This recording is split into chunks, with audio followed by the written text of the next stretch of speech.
بسم الله الرحمن الرحيم. باب ما جاء في أكل لحوم الخيل.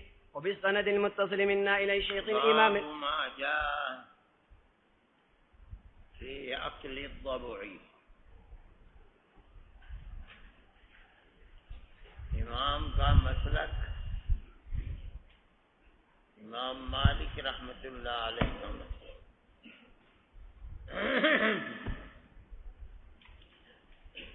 ضبع کی حرمت کا ہے. سعید ابن المسیب ان کا بھی یہی قول ہے.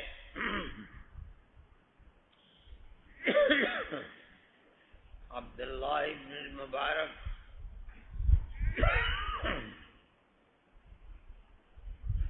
بھی حرمت کے قائل ہیں. شوافی اور حنابلہ حلت کے قائل ہیں. روایات دو طرح سے ہیں. ایک روایت تو یہ ہے اصید ہوا قال نعم آکلہ قال نعم اقالہ رسول اللہ صلی اللہ علیہ وسلم قال نعم. دوسری روایت وہ بھی حضرت جابر رضی اللہ تعالی عنہ سے ہے. الضبع صید قال نعم وفيه كبش أقاله رسول الله صلى الله عليه وسلم قال نعم. اس کا مطلب ہے کہ ترمذی کی اس روایت میں آکلہ کے کلمات یہ اقالہ رسول اللہ صلی اللہ علیہ وسلم سے مربوط نہیں ہے، بلکہ اصل کلام یہ ہے اصید ہوا قال نعم اقالہ رسول اللہ صلی اللہ علیہ وسلم قال نعم. یہاں یہ بات کے کھاؤں میں اس کو یہ امر مجتہد ہے، یعنی جب آپ نے صید فرمایا ہے تو اس کا مطلب یہ ہے کہ اس کو کھایا بھی جا سکتا ہے. شرح ہدایہ صاحب بنایا نے یہاں اچھی بحث کی ہے. اصل اور بنیادی اختلاف یہ بتایا ہے کہ لفظ صید بولا جائے گا تو اس سے مراد ما یصاد ہوگا، سواء کان مفترسا او غیر مفترس، سواء کان حلالا او حراما. یا لفظ صید بولا جائے گا تو اس کا اطلاق ما یؤکل لحمہ کے اوپر ہی ہوگا. یہ وہ بنیاد ہے جس پر مسئلے کا مدار ہے. اب مطلب یہ ہے کہ اہو صید قال نعم اقالہ رسول اللہ صلی اللہ علیہ وسلم قال نعم. فمن قال بأن كلمة الصيد تطلق على ما يصاد سواء كان حلالا او حراما آکلہ یہ خود بخود مسئلہ اس کے اندر سے نکل آئے گا. یہیں سے جو اطلاق اس کا نفس سے حلال پر کرے گا آکلہ صاف ہے، مسئلہ اس کے یہاں پیدا ہوگا جو یہ کہتا ہے کہ سواء کان حلالا او کان حراما اگر شیر کا شکار کیا گیا وہ بھی صحیح ہے، اگر ذئب کا شکار کیا گیا وہ بھی صحیح ہے، اگر ہرن کا شکار کیا گیا وہ بھی صحیح ہے۔ امام یہ فرماتے ہیں کہ کلمۃ صید تطلق علی ما یصاد و یصاد سواء کان حلالا او کان حراما، اس سے کوئی بحث نہیں ہے۔ جو شکار کیا گیا ہے اس کا حکم شرعی کیا ہے اس سے بحث نہیں۔ جب اس کو قتل کر دیا گیا وحشی کو، چاہے تیر سے کیا گیا چاہے کتے سے کیا گیا، آج کل چاہے بندوق سے کیا گیا، وہ مصطاد ہے، قطع نظر اس کے کہ اس کا حکم شریعت کے اندر کیا ہے اس سے بحث نہیں۔ وہ بڑی اچھی بحث ہے صاحب بنایا کی، اور اس سے اختلاف کی بنیاد سامنے آتی۔ اب جو درمیان میں بات نکلی ہے آکلہ قال نعم، تھوڑی ہوئی بات ہے۔ جب صید کا اطلاق کیا جاتا ہے ما یؤکل لحمہ پر ان کے نزدیک، تو خود بخود آکلہ نکل آیا۔ اب اقالہ رسول اللہ صلی اللہ علیہ وسلم، یہ متعلق بالعقل نہیں ہے بلکہ متعلق بالصید ہے۔ جب صید ثابت ہو گیا تو اس کا مطلب یہ ہے کہ عقل تو خود بخود نکل آیا۔ یہ مطلب حدیث کا ہوگا یہاں، جس کو امام ترمذی رحمۃ اللہ علیہ ذکر کرتے۔ امام کا مسلک یہ نہیں ہے۔ اب یہ تو فقہ کی کتاب نہیں ہے، یہاں تو حدیث کو دیکھا جائے گا۔ بڑے سمجھدار ہیں، اب اس کے مقابلے کے اندر روایت لا کر کے رکھتے ہیں جو امام کا اپنا طریقہ کار ہے۔ یہ فقہ کے مسلک کے اعتبار سے ہر ایک کے مستدل کو لا کے رکھتے ہیں حدیث کے اعتبار سے، اور جو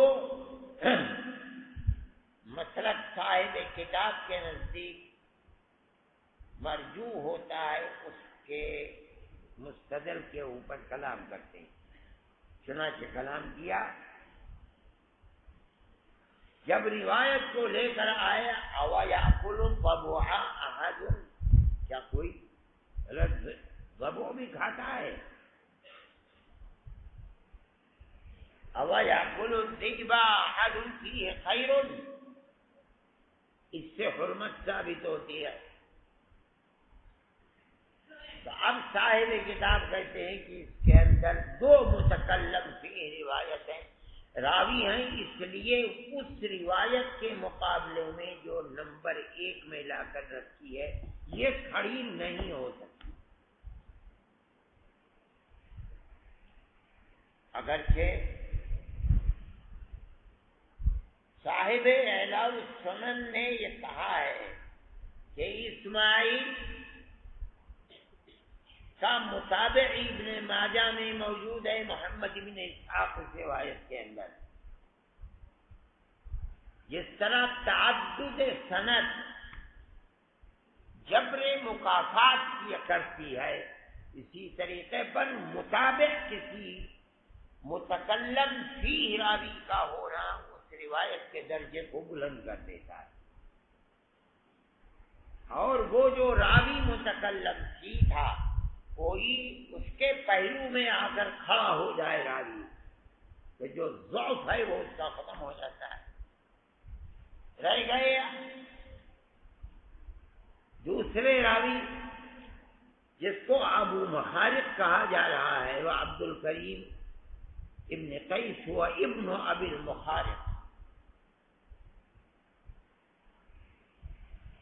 یہ فرماتے ہیں کہ یہ تو اگر آپ یہ چاہیں کہ ایسے راوی تلاش کریں جن پر کبھی کسی نے کسی درجے میں بھی کلام نہیں کیا، تو روات حدیث کے اندر شاید و باید ہی کچھ افراد مل پائیں گے۔ یہ تو مجتہدین کا اپنا اپنا نقطۂ نظر ہے۔ آپ کہتے ہیں کہ عبد الکریم ابن ابی المخارق متکلم فی یا مرجوع ہیں، امام ابو حنیفہ رحمۃ اللہ علیہ کے نزدیک وہ متکلم فی نہیں ثقہ ہیں، آپ ان کی روایت کو نہیں قبول کرتے نہ کیجیے، امام اپنے لیے ان کو استدلال میں پیش کرتے ہیں۔ لیکن اس بات کو سمجھنا چاہیے کہ مسئلے کی بنیاد امام کے نزدیک وضوء کا حرام ہونا اس روایت پر نہیں ہے، صاحب کتاب لا کر رکھتے ہی نہیں ہے، جو روایت ہے اور جو مستدل ہے اس کو نہیں پیش کرتے، مستدل یہ ہے ہی نہیں۔ مستدل تو یہ ہے کہ یہ بالکل متحقق چیز ہے کہ وضوء ذو ناب ہے،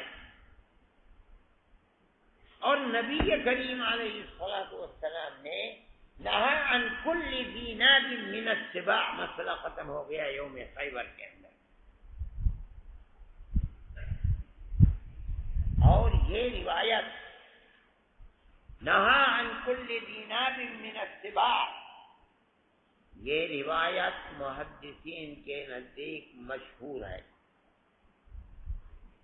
عبداللہ ابن عباس، علی ابن ابی طالب، ابو ہریرہ، مقدام ابن معدی کرب اور متعدد صحابہ سے ثابت ہے،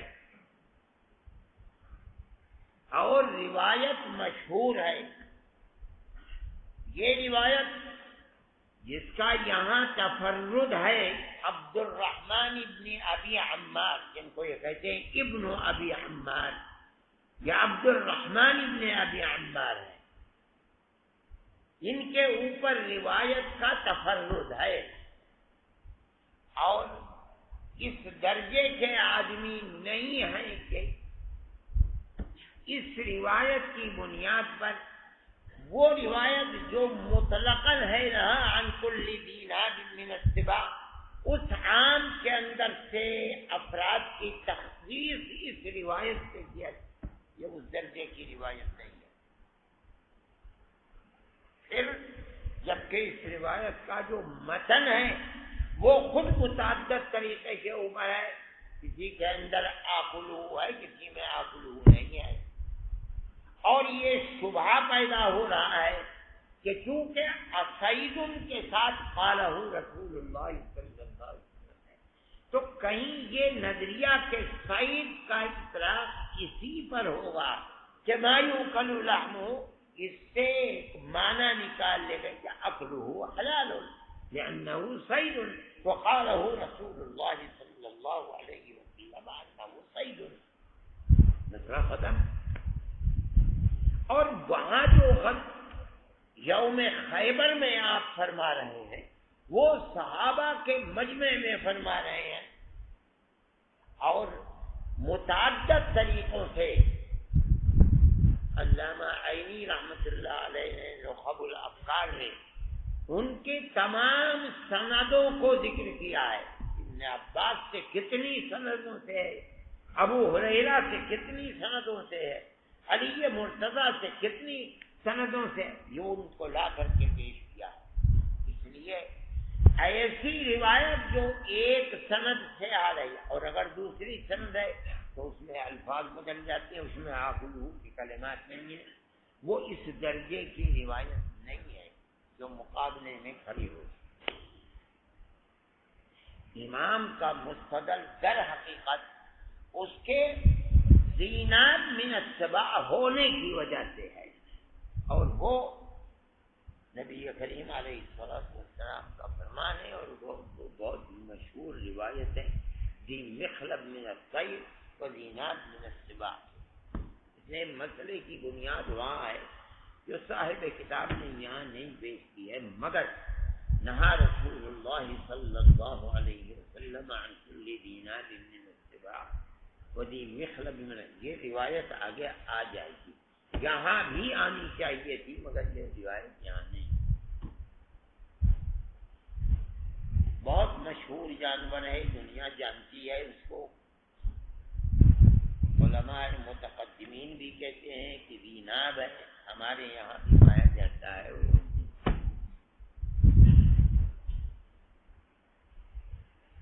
یہ روایت تھی، یہ اس کا مفہوم ہے۔ باب ما جاء فی اکل لحوم الخیل۔ خیر، یہ تو مسئلہ ہو گیا، آج ایک مسئلہ اور بھی ہے متکلم فی، وہ بات بھی ضروری ہے کہ آپ کے سامنے آ جائے، اور یہ ہے کہ تبلیغی جماعت ہماری جماعت ہے، ہمارے اساتذہ نے، ہمارے اکابر نے جو دنیا کے اندر انقلابی کام کیے ہیں، ان کے اندر ایک انقلابی کام جماعت تبلیغ بھی ہے۔ اکابر کا اس میں کوئی اختلاف نہیں تھا، نہ رہا ہے۔ حضرت مولانا الیاس صاحب رحمۃ اللہ علیہ کے تعلقات حضرت رحمۃ اللہ علیہ سے، اور حضرت رحمۃ اللہ علیہ کا جماعت تبلیغ کی تائید کرنا، یہ ایسی چیزیں ہیں کہ اب تو لوگ جانتے نہیں ہیں۔ اس وقت سے پہلے مولانا انعام الحسن صاحب، پھر اس کے بعد مولانا اظہار صاحب امیر جماعت تبلیغ تھے، مجھ سے خود انہوں نے کہا کہ مظفر نگر میں تبلیغ کا جلسہ تھا، جس میں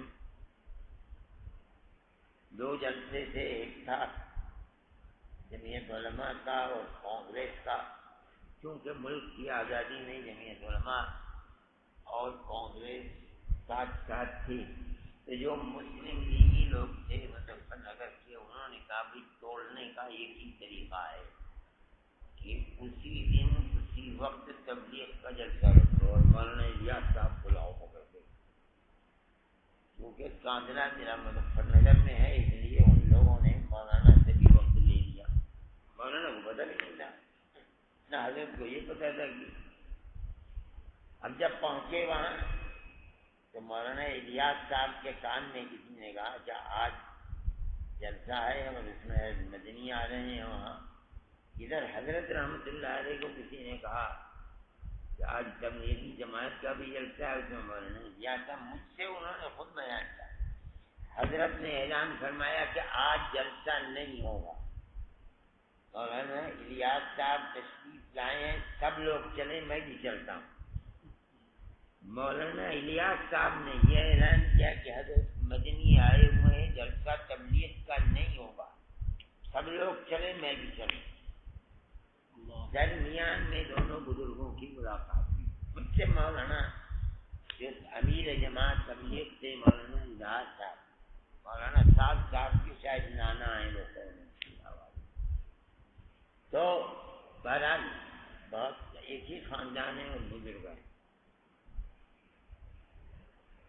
یہ بھی میں نے مولانا ابو سعود صاحب جو اب بنگلور کے اندر امیر شریعت ہیں، مولانا اشرف صاحب دارالعلوم کے فارغ ہیں ہمارے زمانے کے، ان کے والد تھے مولانا ابو سعود صاحب، حضرت رحمۃ اللہ علیہ سن 53-54 میں گئے بنگلور، اور بڑی سخت زمین تھی، تبلیغ کو کوئی قبول نہیں کرتا تھا۔ مجھ سے خود مولانا ابو سعود صاحب نے کہا کہ میں اپنے ساتھیوں کو لے کے حضرت رحمۃ اللہ علیہ، بہت سخت زمین ہے اور کام چل نہیں رہا، فرمایا ٹھیک ہے آپ جلسہ کیجیے، میں بھی اس میں چلوں گا۔ جلسہ پہلے سے تھا، حضرت رحمۃ اللہ علیہ کہنے لگے حضرت رحمۃ اللہ علیہ نے تقریر کی، وہ تقریر چھپی ہوئی بھی ہے، جماعت تبلیغ اور نفس تبلیغ کی تائید میں۔ مجھ سے انہوں نے کہا کہ اللہ نے حضرت کی اس تقریر کے بعد جنوبی ہند میں تبلیغ کے لیے میدان کو کھول دیا، پھر اس کے بعد کوئی رکاوٹ نہیں ہوگا۔ جماعت تبلیغ سے میں بار بار اپنے سبق میں کہتا رہتا ہوں کہ تبلیغ سے کوئی اختلاف نہیں ہے۔ مجھے جو اختلاف تھا وہ اس سے تھا کہ بھائی طالب علم کو زمانے طالب علمی میں کسی اور، چاہے وہ تبلیغ ہو چاہے جمعیت علماء، ہم یہاں اندر جمعیت کی ممبر سازی نہیں کرتے، ہم مخالفت کرتے ہیں۔ اگر کوئی کرتا ہے غلط کرتا ہے، کیا تعلق بھائی کرتے جاؤ گے دین کے کسی بھی کام کے اندر لگ جاؤ۔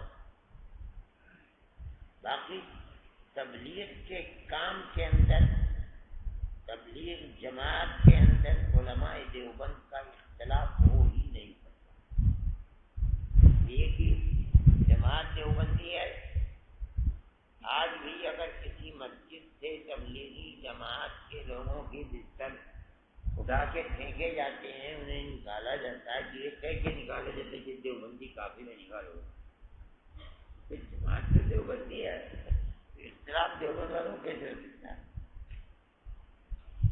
کام چل رہا تھا، ٹھیک تھا، لیکن یہ بدقسمتی کی بات ہے کہ جماعت تبلیغ میں پھوٹ پڑ گئی۔ اس کو سلجھانے کی کوشش بھی کی، گئے بھی، انہوں نے بلایا بھی، دونوں فریق نے بلایا، دونوں فریق کے ساتھ بیٹھے اور یہ چاہا کہ کسی طرح سے یہ خلیج پھٹ جائے، لیکن نہیں پڑی۔ ہم اس سے زائد کچھ کر بھی نہیں سکتے تھے، اس لیے کہ عملی اعتبار سے، نظریاتی اعتبار سے تو ہمارا تعلق ہے، عملی اعتبار سے تبلیغی جماعت اور اس کے اصول اور اس کے کام سے ہمارا کوئی تعلق نہیں۔ ہم نے تو کبھی نہ کوئی شلہ دیا، نہ 3 دن کے لیے نکلے، نہ کبھی جھوٹ موٹ نام لکھوایا۔ لیکن اب موجودہ صورتحال اس اختلاف کے نتیجے میں ساری دنیا کے اندر اتھل پتھل ہے۔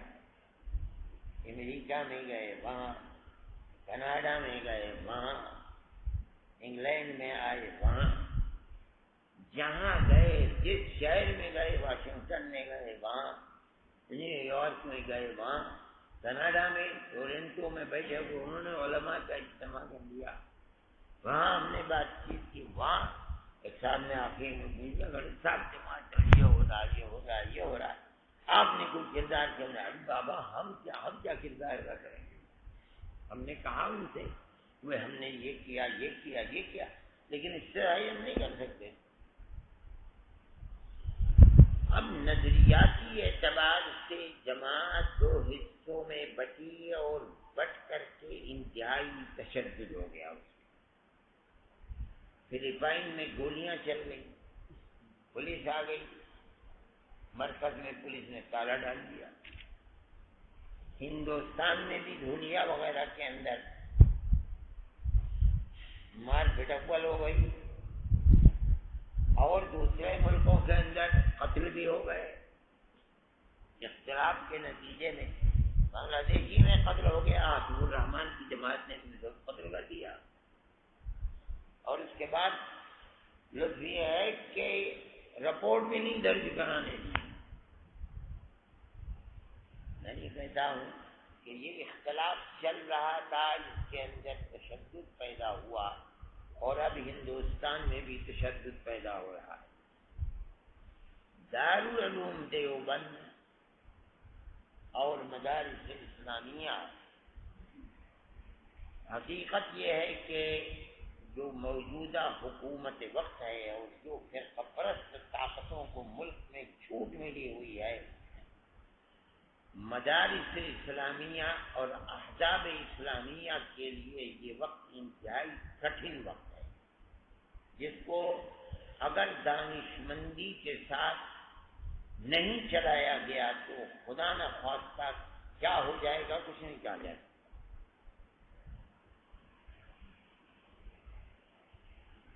اب ایسی صورت میں اگر دارالعلوم کی انتظامیہ کسی فریق کے ساتھ جاتی ہے تو یہ اور زیادہ سم میں قاتل. دارالعلوم کو کیا تعلق ہے وہ کسی کی تائید کرے؟ جتنا ہوا وہ جنہوں نے کیا ان کا میں کہتا ہوں ان کا نظریہ غلط تھا. دارالعلوم تو ایک ایسی جگہ ہے کہ ایسا سمندر ہے جس سے دریا نکل رہے ہیں, آدمی نکل کر کے جس کام میں چاہے لگ جائے. ساری دنیا کے اندر دارالعلوم وہ سمندر ہے جو اہل علم اور علماء کو دین کی خدمت کرنے والوں کو ایکسپورٹ کرتا ہے. دنیا میں جہاں چلے جائیے فضلائے دارالعلوم یا اولاد دارالعلوم کی یا دارالعلوم کے پوتے اور نواسے احفاد جن کو عربی میں کہتے ہیں, بیٹھے ہوئے بھی نہیں, مسجدوں میں مدرسوں میں کام کر رہے ہیں. یہ دارالعلوم کی لیکن اس پوزیشن کو محفوظ کیسے رکھا جائے؟ جماعت کے دو حصوں میں منتشر ہے. اگر خدا نہ خواستہ یہ دونوں نظریات کے رکھنے والے طلباء کبھی بھی آپس میں باہم دست و گریبان ہوئے تو جو اصطلاحات مل رہی ہیں وہ دارالعلوم کے لیے انتہائی خطرناک ہے. ایک وقت ایسا آیا تھا کہ جب ہم سے حضرت محترم صاحب تھے ضلع انتظامیہ نے کہا کہ صاحب آپ کے یہاں ہم نہیں ہے, تو کچھ گڑبڑی تھی. ہم یہ چاہتے ہیں کہ آپ ہمیں 10 دن کے لیے اجازت دیں کہ ہم دارالعلوم کے حرم میں پولیس چوکی قائم کر دیں تاکہ آپ کے اوپر کوئی حملہ آور نہ ہو, تاکہ آپ کے اوپر کوئی گھس کر کے ماحول کو خراب نہ کرے. مشورہ کیا. میں نے محترم صاحب سے حضرت اگر ایک مرتبہ آ کے بیٹھ گئے تو ایڑی سے چوٹی تک کا زور لگا لیے گا, پولیس چوکی ہٹ نہیں سکتی دارالعلوم کے حرم سے. آپ پہاڑ کی طرح کھڑے ہو جائیے کہ اندر کے مالک ہم ہیں, باہر تمہارا جو دی جائے گا.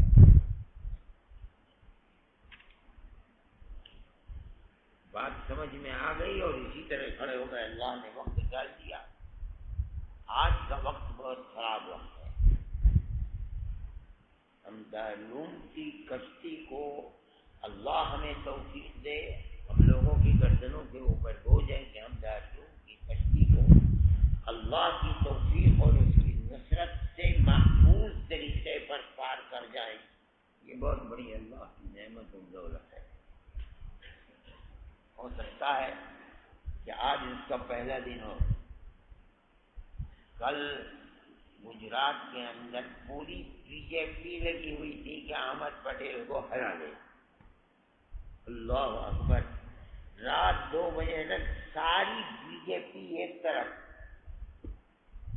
الیکشن کمیشن کے دفتر میں جو بڑے بڑے ان کے کیبنٹ منسٹر تھے سب کے سب آ جائے. کانگریس بہت کمزور ہے, اس کے تو 2-4 ہی آدمی تھے اور ظاہر کہ وہ بھی عہدیدار نہیں تھے.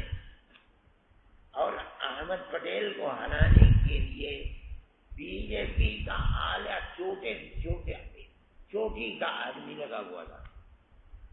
تو میں تو 10:30 بجے نماز پڑھ کے گیا, میں تو سو گیا تھا. ایک ہندو ہیں سینی ہریانے کے, ان کا میرے پاس صبح گنا ہے. بھائی 2 بجے الیکشن کمیشن نے کانگریس کے حق میں ووٹ دے دیا, احمد پٹیل کامیاب قرار دے دیا.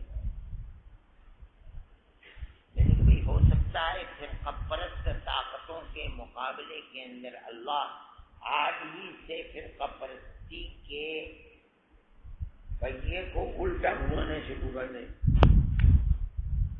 لیکن اقلیتوں کا اس ملک کے اندر زندہ رہنا اپنے مذہبی تشخص کے ساتھ ان فرقہ پرست طاقتوں کی طاقت کے ساتھ مشکل نظر آ رہا ہے. اس صورتحال میں دارالعلوم کو بہت سنبھال کر چلنا. یہ امانت، مقدس امانت صرف انتظامیہ اور اساتذہ کی نہیں ہے. جتنی ذمہ داری ہمارے اوپر ہے آپ کے اوپر ذمہ داری اس سے کم نہیں ہے. تنہا ہم ہی نمک خوار نہیں ہیں دارالعلوم، آپ بھی نمک خوار ہیں.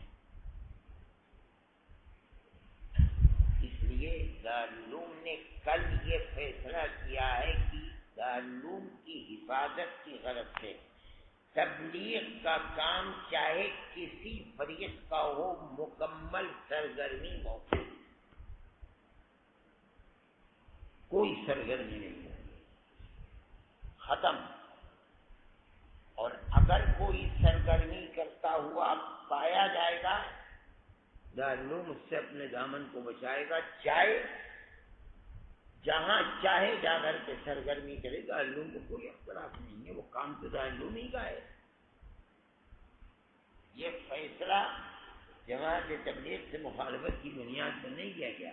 وہ مخالفت ہو بھی نہیں سکتی، ہماری کیا مخالفت ہوگی؟ جماعت ہماری جماعت ہے، خالص مذہبی جماعت ہے، دنیا کی کسی چیز سے تعلق نہیں. لیکن بدقسمتی ہے کہ اختلاف ہو گیا، اور اختلاف بھی ایسا کہ ایک یہ ایسے رکھا، اس کو ایسے رکھ دو، ختم. بھائی کہتے ہو میں امیر مطلق ہوں، ارے بابا ہمارے میں کون بھائی جو چیلنج کر سکتا ہے ہمارا؟ ایک درجہ نیچے آ جاؤ بھائی، چلو جو تم کہتے ہو ہم وہی کر لیتے، ختم. نہیں ہوتا ختم. تو دارالعلوم اپنے دامن کو بچانا چاہتا ہے تاکہ دارالعلوم محفوظ رہے. بس نظریات مختلف اگر ٹکرا گئے دارالعلوم کی چہار دیواری میں تو یہ بڑا خراب وقت ہوگا. اس لیے اساتذہ دارالعلوم نے بیٹھ کر یہ طے کیا ہے کہ آج سے سب چیزیں موقوف، ہر سرگرمی محفوظ. نہ عصر کے بعد کتاب ہوگی، نہ مشورہ ہوگا، نہ چھتے کی مسجد میں بیٹھ کر جماعتوں کی جو جماعتیں آئیں گی وہ مہمان دارالعلوم کی تعلیم میں ٹھہریں گی. یہ بات طے ہوئی. مگر جماعت کی کوئی سرگرمی نہیں ہوگی. اگر طلبہ دارالعلوم دیکھیں، اب مرکز بھی بنائے جا رہے ہیں، فلاں کا مرکز ادھر ہے، فلاں کا مرکز ادھر ہے. طلبہ دارالعلوم اگر دو حصوں میں تقسیم ہوں گے اور یہاں بھی جائیں گے اور وہاں بھی جائیں گے، اور دارالعلوم اس کو برداشت نہیں کر پائے گا. اگر کوئی بات ہوئی، نام کٹے اور اخراج ہوا یا ممنوع داخلہ قرار دے دیے گئے تو یہ آپ کی ذمہ داری ہے. میں نے اسی لیے کہا کہ تنہا ہم ہی دارالعلوم کے نمک خوار نہیں ہیں، آپ بھی ہیں. دارالعلوم کی حفاظت کی غرض سے جس کو تبلیغ کا کام کرنا باہر جاؤ. اب تبلیغ کے کام کے لیے افراد کو پیدا کرنا، دوپہر میں کمروں میں جانا، رات میں بیٹھنا، دارالعلوم کے انتظامیہ کو اس کی اطلاع نہ ہو، ٹھیک ہے. لیکن اگر اطلاع ہو گئی تو دارالعلوم کو اس موضوع کے پیش نظر داؤ پر خدا نخواستہ لگ جائے، اس کو برداشت نہیں کرے گا. میں نے یہ بات آپ سے کہی، دارالعلوم جلسہ بھی کرے گا، لیکن میں نے یہ بات کہی تھی کہ میں اس کو سبق میں بھی کہوں گا. میں نے اور بھائی آپ اس کو سبق میں کہیے اور یہ مت سمجھا جائے، یہ بات جس طرح سے یہاں ہو رہی ہے اور جو اصل مقصد ہے اس کو سامنے رکھ کر کے کہیں کہ جماعت سے اگر اختلاف ہوتا تو جماعت کی سرگرمیوں کی اجازت کیوں دی جاتی؟ کبھی نہیں تھی. مولانا محبوب الرحمان صاحب کے زمانے میں اجازت ہو گئی تھی، کیوں ایسی ہے، چل رہی تھی بات. لیکن اب موجودہ صورتحال ملک کے لیے بڑی پریشان کن ہے. امن و امان کو آگ لگ رہی ہے، ہر شخص اپنی جگہ کے اوپر سیما ہوا ہے، باہر نکلتے ہوئے ڈر لگتا ہے. ہمیں دارالعلوم میں رہتے ہوئے دارالعلوم کے لیے ڈر لگتا ہے. بیٹا نکل کو کیا چیز ہو جاتی ہے. اس لیے ہم دارالعلوم کے اندر رہتے ہوئے کسی بھی سیاسی قدش کو گھسنے نہیں دیتے. بھائی تمہارا کام پڑھنا ہے، پڑھتے رہو. باہر کیا ہو رہا ہے ہمیں کوئی سروکار نہیں.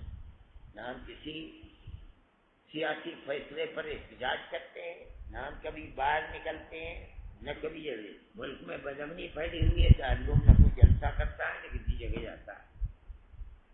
میں نہیں سمجھتا ہوں اتنے فسادات ہوئے ملک کے اندر، دارالعلوم کبھی اسٹیٹ بنا کر سامنے نہیں آیا. صرف ایک مرتبہ آج سے 5-6 سال پہلے جب حالات انتہائی خراب ہو گئے تو ایک مرتبہ دارالعلوم نے یہاں جلسہ بلایا تھا. بس اللہ نے اس کے بعد سے دروازہ کھولا کہ لوگ باہر آ کر کے بات کرنے لگے، ورنہ تو پوری قوم ایسی سہمی ہوئی تھی کہ کسی کے منہ سے زبان کھلتی ہی نہیں تھی. اللہ نے اس کے بعد راستے کھول دیے. دارالعلوم اپنی جگہ کے اوپر چمٹا ہوا ہے. ہمارا کام پڑھنا پڑھانا ہے، اس سے زائد کچھ نہیں. میں نے یہ بات اس لیے کہی کہ آپ لوگ اس کو سمجھیں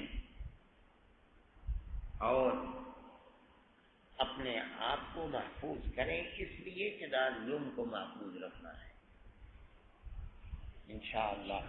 تاکہ کوئی ایسی چیز جو پریشان کن ہو انتظامیہ کے لیے، یہ اس نمک خواری کے خلاف ہے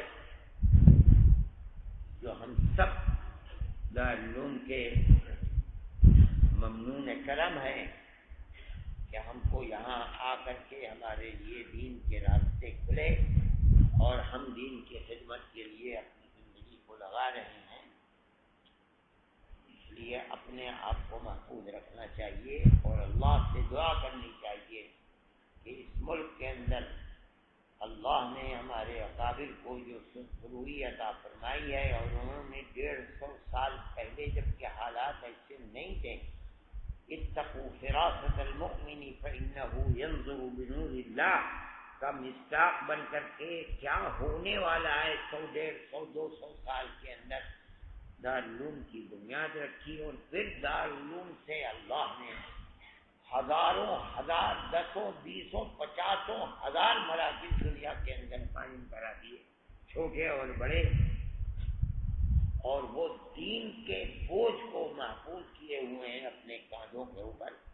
خدا کرے یہ دعا کیجیے کہ اللہ ان کے قائم کی ہوئی اس امانت کو ہمارے ہاتھوں سے ضائع نہ ہو بلکہ اس کی حفاظت کرنا ہے. بس آج کا سبق تو یہی تھا.